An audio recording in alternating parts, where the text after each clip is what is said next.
Good morning to all of you. Just 10th class learning video. हम लोग chapter 3 की word problems कर रहे हैं, ठीक है। और करते करते अभी हम लोग 3.6 एक्सरसाइज के सेकंड क्वेश्चन का थर्ड पार्ट करेंगे, क्योंकि 3.6 में बस एक यही क्वेश्चन बचा है।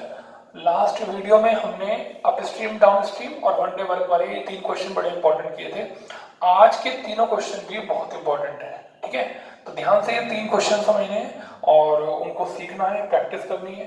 तो 3.6 के सेकंड क्वेश्चन का थर्ड पार्ट बुक अपने सामने रखिए।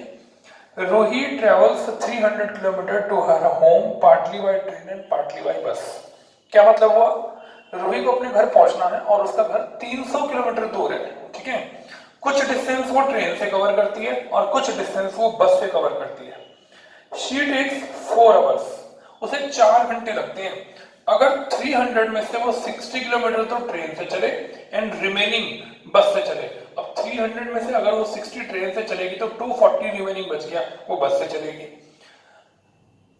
दूसरा केस, अगर वो 100 किलोमीटर ट्रेन से चले और बचा हुआ, अब 300 में से 100 चला गया तो 200 बचा हुआ बस से चले, तो उसे पहले से 10 मिनट ज्यादा लगते हैं। कहते हैं speed of the train and बस बताइए। तो पहले हम लोग क्या लिखेंगे? सबसे पहले लिखेंगे let speed of train x kilometre per hour, speed of बस y किलोमीटर पर आवर, ठीक है। चलिए केस फर्स्ट। अब बताइए सबसे पहले वो किससे चली? सबसे पहले चली 60 किलोमीटर ट्रेन से। अब ये 60 किलोमीटर क्या है? डिस्टेंस जो उसने ट्रेन से कवर करी। ट्रेन की स्पीड कितनी है? x। तो क्या चीज लेंगे? टाइम। तो क्या लिखूं? Time taken by train. Formula होता है डिस्टेंस अपॉन स्पीड, ठीक है। बताइए ट्रेन का डिस्टेंस है 60 किलोमीटर और स्पीड कितनी? x। फिर से लिखेंगे टाइम टेकन बाय बस। फिर से फॉर्मूला डिस्टेंस अपॉन स्पीड। ये देखिए डिस्टेंस बोलिए कितनी? अब 300 में से 60 तो उसने ट्रेन से चल ली और कहा रिमेनिंग, तो 300 में से 60 अगर रिमेनिंग बच गया तो 240 और अपॉन कितना? y। ये देखिए उसको अपने घर पहुंचना है और उसका घर 300 किलोमीटर दूर है।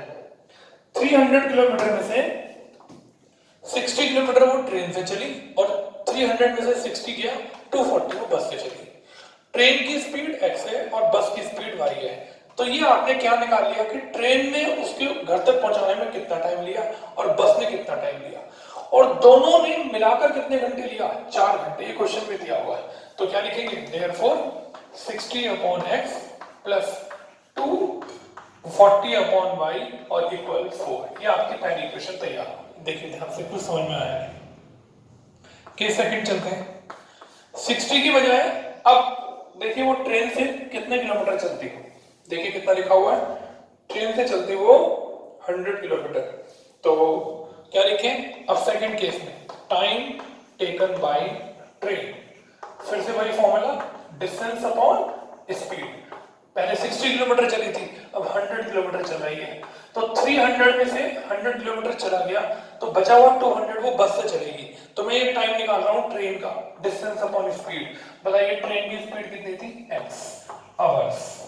ये सब टाइम है, ठीक है। चलिए टाइम टेकन बाय बस। फिर से वही formula distance upon speed. Distance कितनी? 200। भाई 300 में से अगर वो 100 ट्रेन से चली तो बचे हुए तो 200 ही चलेगी बस से, अपॉन y, ठीक है। अब ये टाइम ट्रेन ने लिया और ये टाइम किसने लिया? बस ने लिया। बताइए अब कह रहा है 10 मिनट्स लॉन्गर। पहले से 4 घंटे से 10 मिनट ज्यादा लगे, तो 4 घंटे 10 मिनट को ऐसे लिखते हैं 10 अपॉन 60। ये देखिए 4 घंटे 10 मिनट और मिनट को आवर में चेंज करने के लिए 10 अपॉन 60। ये लिखना सीख लीजिए। पहले से 10 मिनट ज्यादा लगे, पहले लगे थे 4 घंटे, अब लगे 4 घंटे 10 मिनट। तो 4 घंटे 10 मिनट को ऐसे लिखते हैं 4 होल 10 अपॉन 60। ये अपॉन 60 कहां से आया? मैंने मिनट को आवर में चेंज कर दिया। देखिए 0 से 0 कैंसिल हो गई, 6 4 जा 24 प्लस 1, बताइए क्या बच गया? 25 अपॉन 6। तो ये कौन सी इक्वेशन हो गई? सेकंड। आप देख रहे हैं जैसे आपने खूब सारे क्वेश्चन किए कि 1/x को a और 1/y को b, देखो दोनों में 1/x और 1/y आ रहा है, तो क्या लिखो, लेट 1/x को थोड़ी देर के लिए a और 1/y को थोड़ी देर के लिए b मान लेंगे। अब बताइए 1/x को अगर a मान लिया तो फर्स्ट इक्वेशन हो गई 60a प्लस 240b इक्वल 4, और दूसरी इक्वेशन हो गई 100a प्लस कितना 200b इक्वल कितना 25/6। जरा इसकी 6 से मल्टीप्लाई कर दो, कितना आ गया 600a 1200b इक्वल 25। यहाँ पे सेकंड इक्वेशन को 6 से क्रॉस मल्टीप्लाई करके मॉडिफाइड कर दिया, ठीक है। अब बताइए यहाँ 600 है, यहाँ 60 है, अगर इसकी मल्टीप्लाई 10 से कर दी जाए तो दोनों बैलेंस हो जाएंगे। तो आइए एक लाइन छोड़ के लिखते हैं 600a 2400b और 10 4 जा 40, इसके नीचे 600a 1200b इक्वल 25। लीजिए साइन चेंज कर देते हैं, ये दोनों कैंसिल हो गए। अब बताओ कितना बचा 1200b, और यहां से कितना बचा 15, b की वैल्यू हो गई 15/1200, काट दीजिए, ये आ गया 1/80। ये b का आंसर आ गया। b के इस आंसर को हम लोग यहाँ फर्स्ट इक्वेशन में पुट कर रहे हैं, देखिए लिख रहा हूं मैं, पुट इन इक्वेशन नंबर 1। चलिए फर्स्ट में पुट करते हैं 60a प्लस 240 इंटू 1/80 और इक्वल आ गया कितना 4, ये जीरो कैंसिल हो गई, ये 8 3 क्या बच गया 60a इक्वल 4, ये 3 उधर जाकर माइनस का हो गया, तो 60a इक्वल 1 और a इक्वल 1/60। अब आपके दो आंसर आ गए, a की वैल्यू 1/60 और b की वैल्यू 1 कितना 80। ये देखिए a का आंसर 1/60 और b का आंसर 1/80, ठीक है। अब बताइए a किसको लेट किया था 1/x को, तो क्रॉस मल्टीप्लाई करके x का आंसर 60 आ गया। ये 1/y लेट किया था, तो y की वैल्यू कितनी हो गई 80। तो क्या स्टेटमेंट देंगे लास्ट में, यहाँ लिखेंगे so speed of the train 60 kilometre per hour and speed of the bus 80 kilometre per hour. देखिए समझ में आया कि ये टाइम ट्रेन का, ये टाइम बस का। ट्रेन और बस ने मिलाकर जितना टाइम लिया उसको घर तक पहुंचाने में 4 घंटे। अगर वो 100 किलोमीटर ट्रेन से चलती है तो ये टाइम ट्रेन का और ये टाइम बस का, दोनों ने मिला के पहले से 10 मिनट ज्यादा लिए, 4 घंटे 10 मिनट को ऐसे लिखते हैं 4 होल 10/60। मिनट को आवर में चेंज कर दिया, कट गया, मिक्स में चेंज किया, फिर 1/x और 1/y को a और b मानकर आपने आपको इक्वेशन सॉल्व करना अच्छे से आता है, ठीक है। वैरायटी को समझिए, प्रैक्टिस करिए, हम शीट में भी आपको एक्स्ट्रा क्वेश्चन कराएंगे, अच्छे से समझिए, खूब इंपॉर्टेंट वर्ड प्रॉब्लम्स हैं, एग्जाम में जरूर आती है। चलिए अब हम लोग 3.6 कंप्लीट कर चुके हैं, 3.7 कंप्लीट कर चुके, 3.5 कंप्लीट कर चुके। अब हमारा 3.4 में एक क्वेश्चन रह गया, वो और उसकी जैसा एग्जाम्पल हम करेंगे। ये बड़ा इंपॉर्टेंट क्वेश्चन है, इसको ध्यान से समझिएगा। ये देखिए ध्यान से समझिएगा, 3.4 एक्सरसाइज का सेकंड क्वेश्चन का थर्ड पार्ट। चलिए क्या लिखा हुआ है पढ़िए। The sum of the digits of a 2 digit number is 9। दोबारा पढ़ते हैं, थोड़ा रुक रुक के ध्यान से पढ़ते हैं। The sum of the digits, digits का सम, किसके डिजिट्स का sum, of a 2 digit number is 9। आगे 9 times of this number is twice the number obtained by reversing the order of the digits. कुछ आगे पढ़ने नहीं पड़ रहा, अभी तो पहले ये चेक करते हैं कि एक जो 2 डिजिट नंबर है उसमें 2 डिजिट होगी, एक 1s प्लेस पर होगी और एक कहां होगी 10s प्लेस पर। ये देखिए मैंने आपके सामने एक नंबर लिखा 24, ये देखो एक 1s प्लेस पर डिजिट है और एक कहां है 10s प्लेस पर। ये 24 ऐसे आने से पहले कौन से फॉर्म में था, देखो ऐसे था 20 + 4। आप इसे बार बार 20 क्यों कह रहे हो, इसे 40 क्यों नहीं कह रहे, ये 1s प्लेस पर है, ये 10s प्लेस पर है। जो नंबर 10s प्लेस पर होता है ना उसकी 10 से मल्टीप्लाई होती है, और जो 1s प्लेस पर होता है उसकी किससे होती है मल्टीप्लाई, 1 से होती है। देखो 4 को 1 से मल्टीप्लाई करो 4 बन गया 4, 2 को 10 से मल्टीप्लाई करो 10 2 या 20 और इन दोनों को प्लस करो तो क्या आ गया 24। यानी कि एक 2 डिजिट नंबर बनाने के लिए प्लेस पर होनी चाहिए और एक डिजिट टेंथ प्लेस पर होनी चाहिए। ठीक है, तो जब तक हमारे पास ये डिजिट्स नहीं होंगी हम इनको 10 और 1 से मल्टीप्लाई करके नंबर कैसे बनाएंगे।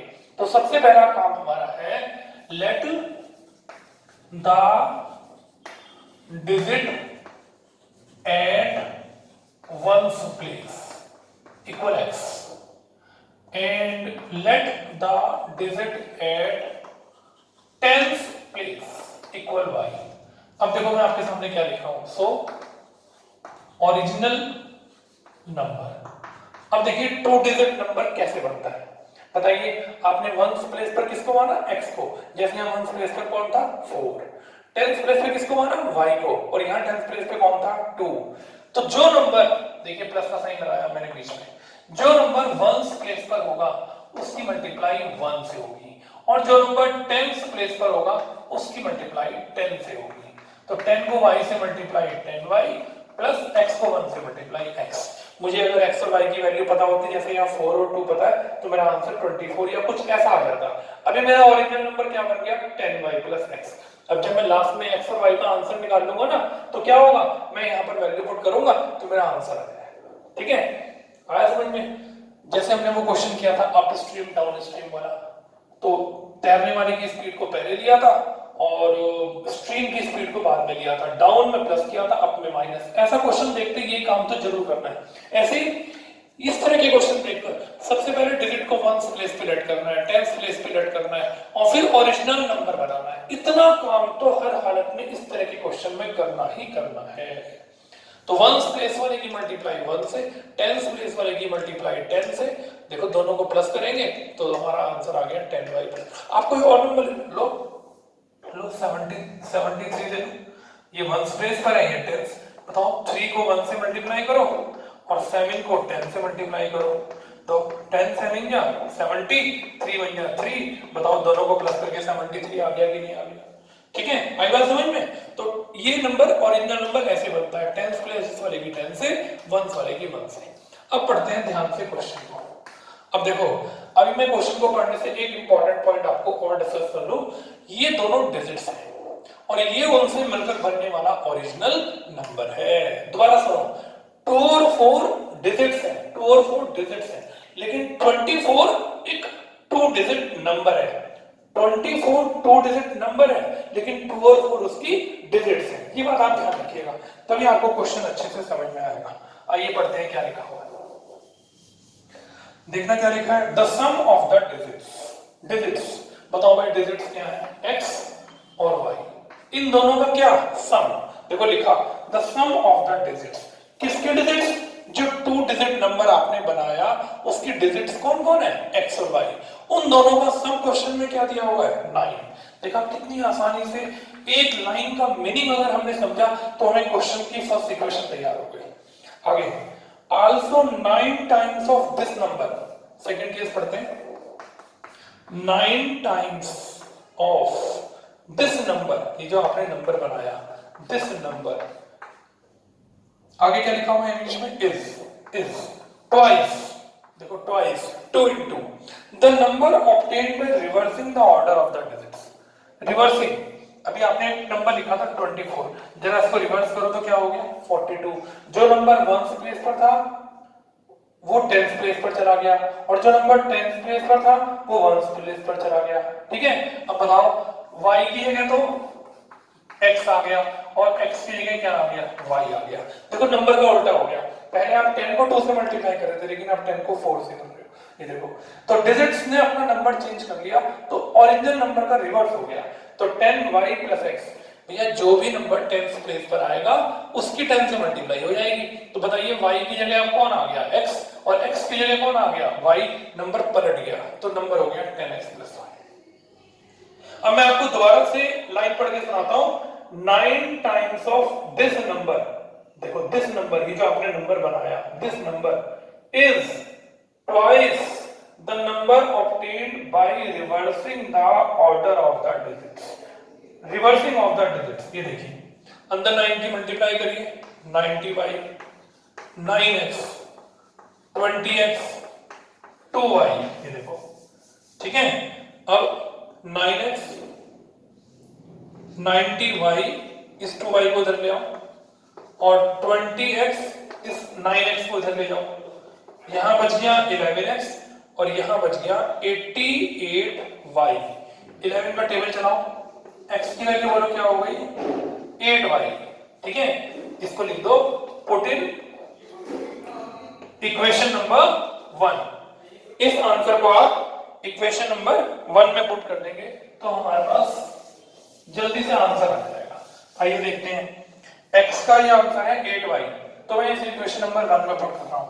बताइए इक्वेशन नंबर 1 क्या थी, x + y = 9, तो x की जगह लिख रहे हैं 8y + y = 9, 9y = 9।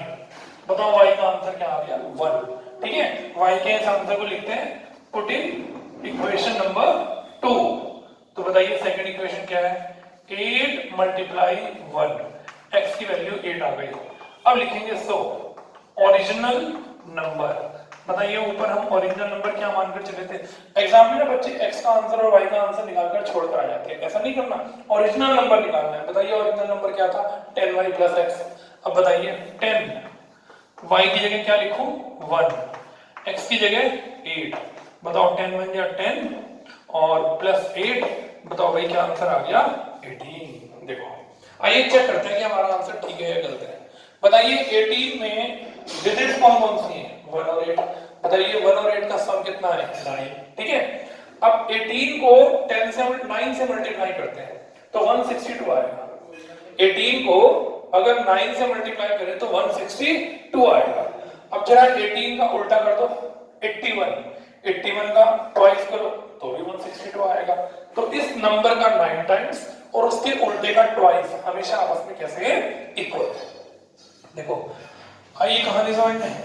तो जब भी कभी आपके पास 1s प्लेस की डिजिट और 10s प्लेस की डिजिट फिर ओरिजिनल नंबर, डिजिट्स का सम 9 है, 9 times of this number is twice the number obtained by reversing the order of the digits. देखो इसका रिवर्स कर दिया, y की जगह x और x की जगह y, और सॉल्व करके फिर तो बस कैलकुलेशन करी और जो भी हमारा आंसर आया ये देखिए हमने उस वैल्यू को इधर उधर पुट किया और जब हमारा x और y का आंसर आ गया तो हमने इसको ओरिजिनल नंबर में डाल दिया। आइए एक ऐसा क्वेश्चन और करते हैं, बिल्कुल सेम आपकी एनसीईआरटी में है और फिर सब अच्छी वर्ड प्रॉब्लम खत्म हो जाएंगी। एग्जांपल नंबर 13, ठीक है, बिल्कुल सामने जहां आपने क्वेश्चन पढ़ा बिल्कुल सामने। पहले मैं क्वेश्चन पढ़ रहा हूं, the sum of a 2-digit number and the number obtained by reversing the order of the digit is 66। ये भी वही क्वेश्चन है।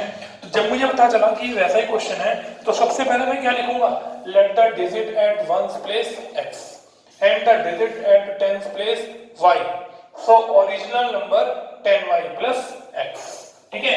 अब देखिए मैं यहाँ इसको बिना मिटाए यहाँ पर मैं ये क्वेश्चन करूंगा। देखिए एग्जाम्पल नंबर 13, ये देखिए 1s प्लेस पर x 10s प्लेस पर y, ओरिजिनल नंबर 1s वाले की मल्टीप्लाई 1 से 10s वाले की मल्टीप्लाई 10 से और नंबर बन गया 10y plus x। अब जरा लैंग्वेज को पकड़ते हैं क्या लिखा हुआ है, the sum of a 2-digit number and the number obtained by reversing the order of the digits is 66। देखिए ध्यान से, यहां डिजिट्स का सम 9 था, यहां डिजिट्स का सम 66 नहीं है। अगर आप ध्यान से लैंग्वेज को पढ़ रहे हो तो क्या लिखा है, द सम, यहां था the sum of the digits of a 2-digit number, ठीक है। यहां क्या है द सम, बताओ किस किस का सम, एक तो 2-digit नंबर और एक जो इसका रिवर्स होकर आया 10x plus y, इन दोनों का सम 66 है। और बच्चे एग्जाम में लिखकर आते हैं x plus y = 66। x और y तो डिजिट्स हैं और वो देखो किसका सम पूछ रहा है, वो पूछ रहा है ए 2-digit नंबर और रिवर्स ऑफ द नंबर, इन दोनों का सम क्वेश्चन में 66 है। दोनों को प्लस करो, 11x plus 11y = 66। 11 कॉमन ले लो, x plus y = 66। 11 डिवाइड में चला गया, x plus y = 6। ये आपकी पहली क्वेश्चन तैयार हो गई, ठीक है। आइए केस सेकंड पढ़ते हैं क्या लिखा है, if the digits are differ by 2। अब डिजिट्स में 2 का डिफरेंस है। अब मुझे ये नहीं पता कि इन दोनों डिजिट्स में x बड़ा है या y, क्या पता मेरा आंसर 92 क्या पता मेरा आंसर 29 हो। ऐसा भी हो सकता है कि वंस प्लेस की डिजिट बड़ी है और ऐसा भी हो सकता है कि टेंस प्लेस की डिजिट बड़ी है। तो जब भी ऐसा आए कि द डिजिट्स का डिफरेंस 2 है तो दोनों लेकर चलेंगे। एक बार x को y से बड़ा दिखाएंगे, तो जब x को y से बड़ा दिखाएंगे तो x माइनस वाई इक्वल 2 लिखेंगे, और जब y को x से बड़ा दिखाएंगे तो y माइनस एक्स 2 लिखेंगे। ये सेकंड इक्वेशन हो गई और ये थर्ड इक्वेशन हो गई। ठीक है, आया समझ में? वंस प्लेस पर x, टेंस प्लेस पर y, ओरिजिनल नंबर बनाना है। अब ओरिजिनल नंबर और जो उसका रिवर्स करके आएगा उन दोनों का सम 66 दिया हुआ है, एक इक्वेशन तैयार। डिजिट्स का डिफरेंस 2 है, तो डिजिट्स में ये नहीं पता कि वंस वाली डिजिट बड़ी है या टेंस, तो दोनों केस लेकर चलेंगे, x में से y माइनस और y में से x माइनस। ठीक है, अब मेरे पास 3 इक्वेशन हो गई, तो सबसे पहले मैं क्या लिखूंगा, फ्रॉम इक्वेशन 1 एंड 2। पहले मैं फर्स्ट और सेकंड को सॉल्व करूंगा, तो x प्लस वाई इक्वल 6 और x माइनस वाई इक्वल 2, लो y से y कट गया, 2x की वैल्यू 8, बताओ भाई x का आंसर क्या आ गया, 4 आ गया। इस x के आंसर को मैं पुट इन कौन सी इक्वेशन में पुट कर रहा हूं, फर्स्ट में। बताइए, x plus y equal 6, x का आंसर 4 आया और y की वैल्यू बोलो कितनी हो गई, 2। अगर मेरा आंसर यहाँ पर नेगेटिव आता ना तो मैं इस क्वेश्चन के इस वाले केस को यहीं छोड़ देता। मेरा 2 डिजिट नंबर हमेशा पॉजिटिव ही बनना चाहिए, क्योंकि मेरे क्वेश्चन की कंडीशन नेगेटिव नंबर से सेटिस्फाइड नहीं हो रही है, हमेशा पॉजिटिव ही आना चाहिए। अब बताओ x और y का आंसर आ गया तो क्या लिखूं, सो ओरिजिनल नंबर। बताओ भाई ओरिजिनल नंबर क्या था, ओरिजिनल नंबर था 10y plus x। Value put करते हैं, 10 इंटू 2 प्लस 4, आंसर आ गया 20 प्लस 4। बोलो भाई क्या आंसर आ गया, 24। ये देखो आंसर आ गया। देखो वंस प्लेस की डिजिट बड़ी है, टेंस की छोटी है, x माइनस वाई 2, तो मेरा इससे पॉजिटिव आंसर आ गया। अब मैंने कौन कौन सी इक्वेशन ली थी, 1 और 2। अब मैं 1 को पहले मैंने 2 के साथ लिया, अब 1 को किसके साथ लूंगा, 3 के। तो यहाँ क्या लिखेंगे, फ्रॉम इक्वेशन 1 एंड 3। चलिए, फर्स्ट इक्वेशन है x प्लस वाई इक्वल 6 और थर्ड इक्वेशन है y माइनस एक्स इक्वल 2। लो भाई x से x कट गया, y से y प्लस किया, 2y इक्वल कितना आ गया, देखो 8। y का आंसर क्या आ गया, 4। इस y के आंसर को जो दो इक्वेशन सॉल्व करते हैं उन्हीं में से किसी एक में पुट करते हैं। तो चलिए फर्स्ट में पुट करते हैं,